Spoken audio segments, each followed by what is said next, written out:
They were showing some highlight clips of Cleveland-Detroit Game 5 in the past. You got any good flashbacks from that? Cleveland, Detroit. Yeah. I just remember LeBron scoring like 24 straight or something like that. And in the midst of it, I'll never forget. Detroit called a timeout, and we went to huddle as a staff. And, had great coaches, and one of them was like, we got to tell them this, we got to tell them that. And I was like, there is no way in hell I'm going in that huddle to tell him anything right now. The way he's cooking, I'm just going to let him cook. I'm not saying anything to him. And he went out there, and he was amazing. It was the best seat in the house to watch. Mike, is there any update on what you can or can't do on the court right now? He practiced today in full. Yeah. Is that encouraging? Yeah, anytime anybody's able to do anything like that, it's always encouraging. You could play in 2 days and practice in full.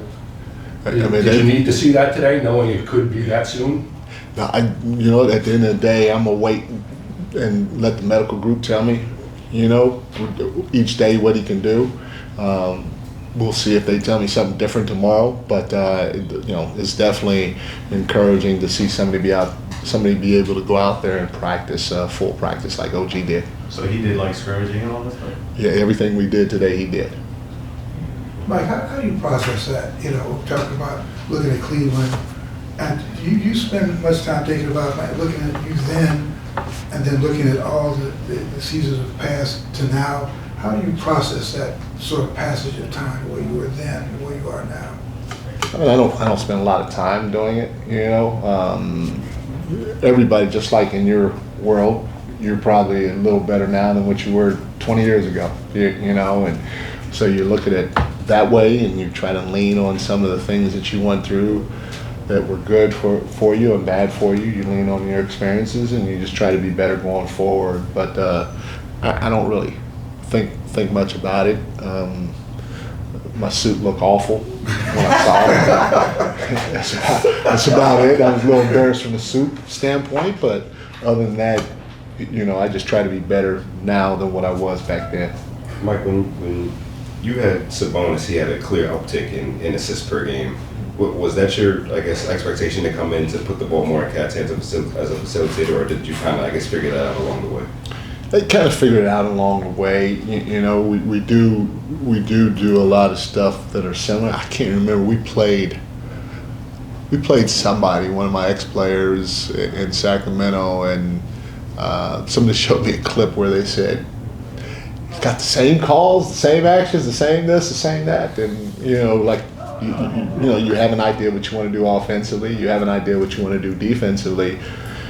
But then it's your job as a coach to try to figure out, does this really fit the group that you have in front of you?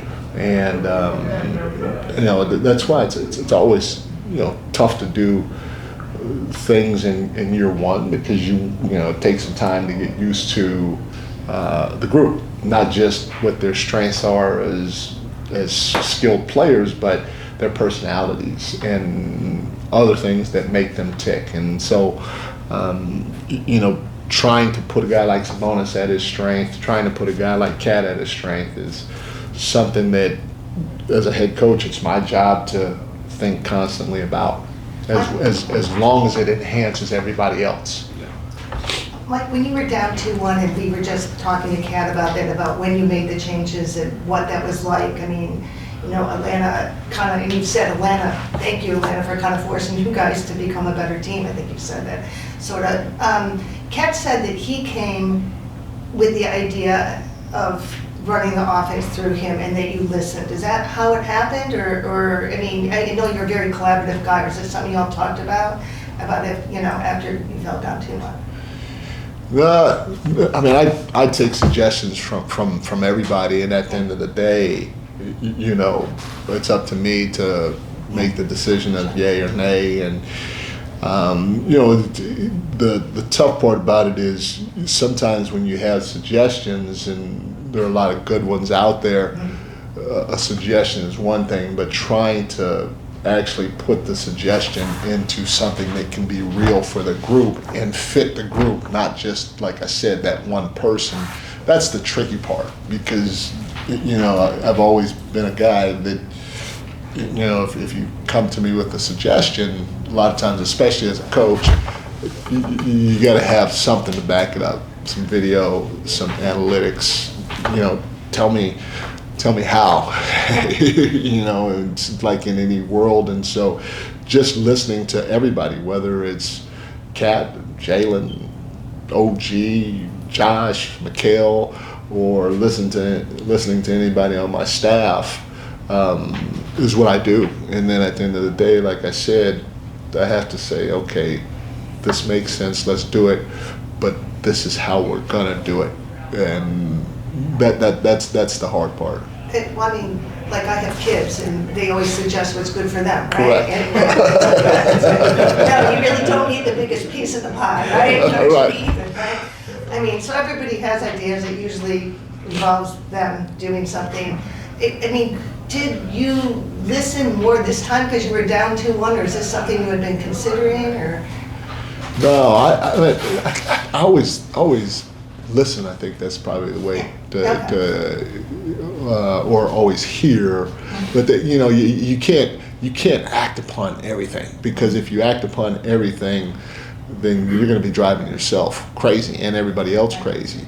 You know, it was just something where we were struggling to score, and I just tried to figure out, and I'd been thinking about it for a while, and it finally came to me at that point.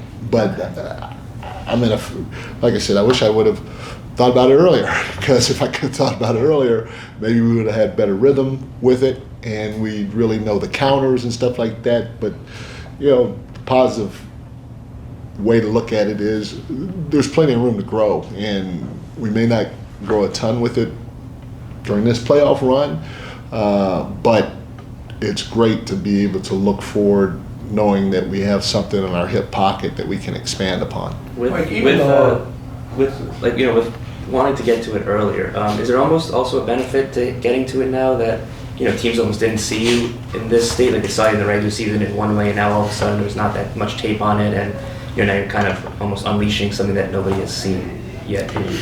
Yeah, I mean, you could look at it that way. You know, I don't know. You know, there are things that we're doing now defensively that we didn't do much of during the regular season. So you could look at it that way. I think the playoff time is a whole different season than the regular season, and you know, you could do a lot of different things in the playoffs that you wouldn't do in the regular season, because you play so many games and you don't have enough time to prepare and all that. So you really lean in on your staples on both sides of the ball to get things done and hope for the best. Whereas the playoff time, you can make adjustments and really implement them and lock in on them and stuff like that. Kind of on that note, you had earlier in the playoffs said that the mentioned cat lines were, I guess, kind of giving you some sort of, like, there were some benefits, but then there was also some weaknesses in terms of matchups. It looks like you've gone to that lineup or that two-man line a little bit more in the last few games. Just have they shown you something new that you didn't see, or did you maybe come to a revelation with them on the floor like that? Yes, I did. I just said the latter. I came to a little bit of revelation too with those guys, and we, you know, we feel it's a little easier to play with them, not just defensively but offensively too. And again, like I said, the playoffs they make you think, they make you adjust, and they make you do it in real time, because if you don't, your season can end, you know, and you have some time in between to mess around with things. So we're in a better place with both areas, but we could still be better. Even though we talked a lot about what the what this job was going to be, coming what? in. Even though we talked a lot about what this job was coming into it, the pressure, expectations, whatever. Is it ever hard for you to wrap your head around the fact that, like, you know, you win 53 games your first year with a team? A lot of times that's coach of the year kind of thing. And now it's almost like you're just at the starting line to really be able to show that you have made this team better.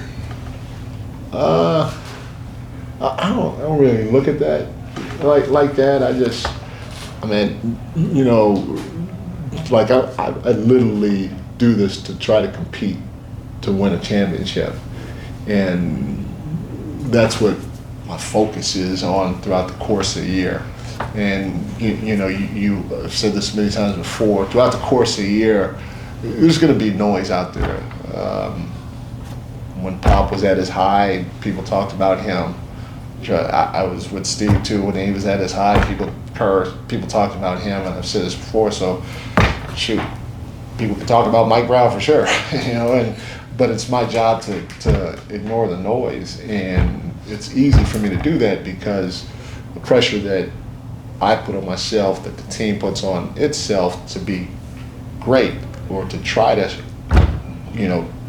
be the best team in the league, doesn't even match up what everybody else says throughout the course of the year. And so trying to get your team to do this, knowing that they're human just like you guys are in your jobs, you may take a couple steps backwards, is something that I focus on more than anything else. And if you focus on the process, usually the result will take care of itself. And our group has done a fantastic job of trying to focus on the process and not get ahead of himself throughout the course of the year. But any job in this league, because of the money that we're paid and the attention that we have in our positions, there's a lot of pressure. And so whether it's here or in Utah or Houston or Sacramento, it's all the same, especially if you're a competitor.